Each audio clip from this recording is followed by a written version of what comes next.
LDF convener സ്ഥാനത്ത് നിന്നും EP ജയരാജനെ മാറ്റിയ CPM നടപടിയിൽ പ്രതികരിച്ച് കേരളത്തിലെ BJPയുടെ ചുമതലയുള്ള പ്രകാശ് ജാവദേക്കർ രംഗത്ത്. തന്നെ കണ്ടതാണ് EPയെ സ്ഥാനത്ത് നിന്ന് നീക്കാൻ കാരണം എന്നത് അത്ഭുതപ്പെടുത്തിയെന്നാണ് എക്സിലൂടെ ജാവദേക്കർ പ്രതികരിച്ചിരിക്കുന്നത്. CPMന്റെ നടപടി ഏകാധിപത്യ മനോഭാവത്തിന്റെയും തൊട്ടുകൂടായ്മയുടെയും അസഹിഷ്ണുതയുടെയും തെളിവെന്നും ജാവദേക്കർ അഭിപ്രായപ്പെടുന്നു.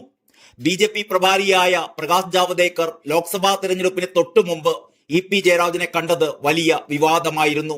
തിരഞ്ഞെടുപ്പ് ദിവസം രാവിലെ ഇക്കാര്യത്തിൽ വ്യക്തത വരുത്തി EP ജയരാജൻ തന്നെ രംഗത്തെത്തുകയും ചെയ്തു.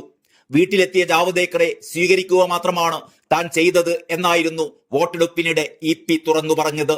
തിരഞ്ഞെടുപ്പ് ദിവസത്തെ EPയുടെ തുറന്നു പറച്ചിൽ LDFന് തിരഞ്ഞെടുപ്പിൽ വലിയ തിരിച്ചടിയായി എന്ന വിമർശനം മുന്നണിയിലും പാർട്ടിക്കുള്ളിലും ഉയർന്നിരുന്നു. ഇതിന് പിന്നാലെയാണ് കഴിഞ്ഞ ദിവസം ചേർന്ന സംസ്ഥാന സമിതി EPയെ LDF കൺവീനർ സ്ഥാനത്തു നിന്നും നീക്കം ചെയ്യാൻ തീരുമാനിച്ചത്. അതിനിടെ രാഷ്ട്രീയ ജീവിതവും വിവാദങ്ങളും തുറന്നെഴുതാൻ EP ജയരാജൻ തീരുമാനിച്ചിരിക്കുകയാണ് എന്നുള്ളതാണ് ഏറ്റവും പുതിയ റിപ്പോർട്ട്.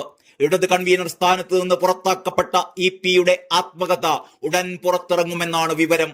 6 പതിറ്റാണ്ട് നീണ്ട പാർട്ടി ജീവിതത്തിനൊടുവിൽ ആരുമൊപ്പമില്ലാതെ AKG സെന്ററിന്റെ പടിയിറങ്ങി വന്നതിന്റെ നിരാശയിലും അമർഷത്തിലുമാണ് EP എന്നാണ് സൂചന.